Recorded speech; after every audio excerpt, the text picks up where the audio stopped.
बुधवार को Bhim army chief Azad Samaj party Kanshiram Chandrashekhar Azad Ravan Datia जिले की सेवड़ा विधानसभा क्षेत्र के इंदरगढ़ तहसील पहुंचे, जहां उन्होंने आजाद समाज पार्टी प्रत्याशी दामोदर सिंह यादव के समर्थन में आयोजित आम सभा में भाग लिया तथा महारैली का आयोजन किया गया। जनसभा में सैकड़ों की संख्या में लोग उपस्थित रहे। जनसभा को संबोधित करते हुए आजाद समाज पार्टी चीफ चंद्रशेखर आजाद रावण ने कहा कि बाबा साहेब अम्बेडकर ने दलितों, पिछड़ों व कमजोर वर्ग के लोगों को लोकतंत्र में वोट देने का अधिकार दिलाया है, जिसे पहचान कर संगठित रहो और सरकार बनाने में इसका उपयोग करो। उन्होंने कहा कि जब हम संगठित रहेंगे तो हम अपने अधिकार छीन कर ले सकेंगे। वहीं दामोदर सिंह यादव ने सभा को संबोधित करते हुए कहा कि अब समय आ गया है कि अपने वोट की ताकत को पहचानो। वोट की ताकत से हम पूंजीपति व सामंतवादी लोगों को धूल चटा सकते हैं। ये राजा महाराजा और धन्ना सेठों को धूल चटाते हुए एक किसान के बेटे को अपना आशीर्वाद देते हुए विधानसभा पहुंचाओ, जिससे कि किसानों की बातों को दमदारी के साथ विधानसभा में उठा सकें। ये देश राजा महाराजाओं के हाथ में था, राजतंत्र में था, और राजा महाराजा जो कह देते, राजा अगर दिन रात को दिन कह दे तो जनता को भी रात को दिन कहना पड़ता था। राजा अगर दिन को रात कह दे तो प्रजा को भी दिन को रात कहना पड़ता था, क्योंकि अगर रहना था उनके प्रदेश में, उनके राज्य में, तो उनके हिसाब से चलना था। फिर एक ऐसा उजाला निकला, एक ऐसा सूर्य निकला, एक ऐसे रहबर पैदा हुए जिनको हम डॉक्टर बाबा साहब अम्बेडकर के नाम से जानते हैं। उन्होंने जो अपमान पूरे जीवन में सहा और अपने 4-4 बच्चों की कुर्बानी देके हमें हमारे पैरों पे खड़ा करने के लिए अंग्रेजों से लड़ाई लड़के अपनी एक एक बात को उन्होंने और उनके साथियों ने अंग्रेजों के सामने जिम्मेदारी रख के इस देश में शोषित वंचित वर्ग के अधिकारों के लिए लड़ाई लड़ी। और एक दिन ऐसा समय आया कि देश आजाद हुआ और भारत में लोकतंत्र स्थापित हुआ। जब मिला वोट का अधिकार तो सब लोग चले गए विरोध में।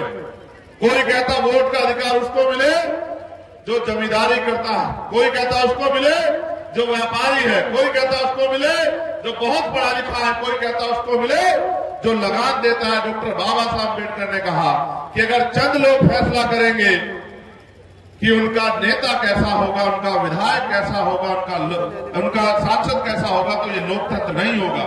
अगर पूरी जनता फैसला करेगी और जनता जिसके पक्ष में ज्यादा होगी, जिसको वोट ज्यादा देगी, वो अगर इस तरह से चुना जाएगा तो फिर माना जाएगा कि भारत में लोकतंत्र है।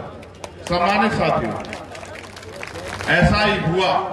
आपको जानकारी भी तो नए नौजवान लोगों को नहीं होगी, इसलिए आपसे कह रहा हूं। पहले वोट देने की उम्र थी 21 साल, फिर इसमें चेंज हुआ और वोट देने की उम्र तय हुई कितनी? 18 साल। पहले 18 साल का व्यक्ति नहीं दे सकता था, फिर ये अधिकार आया, दोबारा से इस पे चेंज हुआ। 18 साल का व्यक्ति बालिग माना जाएगा, वो वोट देके सरकार चुनेगा। आज हमारे बहुत सारे नौजवान जो 18 साल पार करके पहली बार वोट देने जाएंगे। फैसला आपको करना। देखो, हम राजतंत्र में दूसरे लोगों के डंडे से हाके जाते थे। गांव में बैठा एक जमींदार डंडा उठा देता, हमारे लोग कमजोर किसान पीछे हट जाते। और क्या क्या नहीं सहा आपने। इतिहास का बहा लूंगा, तुम्हारे जख्म क्रोधोगा तो यही रो पड़ोगे। मेरी बात को याद रखना। भारत में ऐसी व्यवस्थाएं थी, मेरे सूरवीरों, मेरे बहादुर योद्धाओं, सुनो। देवदासी प्रथा थी कि महिलाओं को दान किया जाता, बच्चियों को, और मंदिरों में, धार्मिक स्थलों में उनका शोषण होता था। आज भी चली आ रही, इतिहास गवाह पढ़ना। महिलाओं को तन ढकने का अधिकार नहीं था, विधवा विवाह नहीं होता था, बाल विवाह होता था। पहले बच्चों को ऐसे धर्मशास्त्रों में इस तरह की बातें लिख के आपके पहले बच्चों को नदी में दान करवाया जाता था। तमाम तरह की मुसीबतें, पाबंदियां आपके ऊपर थी। आप दिन के उजाले में नहीं निकल सकते थे। आपको अपनी बात को कहने का अधिकार नहीं था, बड़ा मकान बनाने का अधिकार नहीं था, जेब में पैसे रखने का अधिकार नहीं था, सम्मान से जीवन जीने का अधिकार नहीं था, अच्छा पानी पीने का अधिकार नहीं था, अच्छा भोजन खाने का अधिकार नहीं था, अच्छे कपड़े पहनने का अधिकार नहीं था।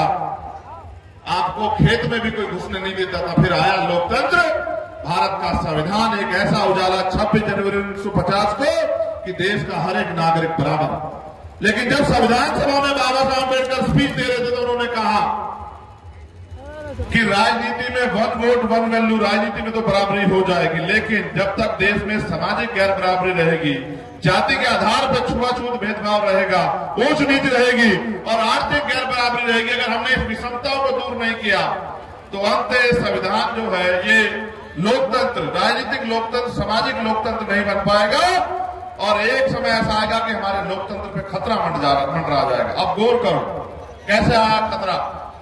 जब बाबा साहब अम्बेडकर लड़ के वोट का अधिकार दिला रहा था तो दुश्मन क्या कर रहा था, सोचो। जब ये दामोदर यादव आगे बढ़ने का प्रयास कर रहा है, इनके विरोधी क्या कर रहे होंगे, सोचो।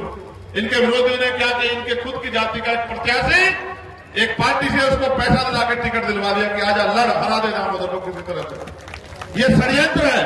मैं इसलिए कह रहा हूं, गौर करो कि जब बाबा साहब आपको वोट के लिए लड़ रहे थे, आपको वोट का अधिकार मिले तो दुश्मन भी प्रयास कर रहा था। दुश्मन ने कहा कि इनके पास वोट है और हमारे पास नोट है, इनकी जरूरत पैसा है, इनको घर चलाना है, इनको रोटी, इनको मकान बनाना है, इनको बच्चों की शादी करनी है, पढ़ाई लिखाई करनी है, करवानी है, इनको इलाज करवाना है, तो इनकी वोट को हम लोग नोट से खरीद लेंगे।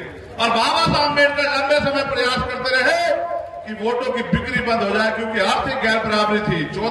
अगर दामोदर एमएलए बन के चला गया यहां से तो याद रखो, ये पूरे देश के अंदर मेरे भाई आदरणीय आजाद भाई, आदरणीय भाटी साहब और जो एक एक साथी लड़ रहा है, इस मध्य प्रदेश को सामंत शाहों ने गुलाम बना रखा है। जिस दिन आपने दामोदर को सदन में भेज दिया और अगर दामोदर की आवाज नहीं सुनी गई, संविधान की बात नहीं मानी गई, तो या तो अपना कुर्ता फाड़ दूंगा या उनका कुर्ता संविधान उन्हीं को फाड़ने का काम कर दूंगा। ये सब आप जानते हो। अरे ये वो महापुरुष है जिन्होंने सारे राजाओं की रानियों के पेट से राजा बंद कर दिए पैदा होना। अब अगर राजा पैदा होता है, अगर लोकतंत्र का कोई राजा है तो आप हो, जिसको चाहो रंग बनाओ, जिसको चाहो और राजा बनाने का काम करो। दतिया से यूडी न्यूज के लिए विनोद कुशवाहा की रिपोर्ट।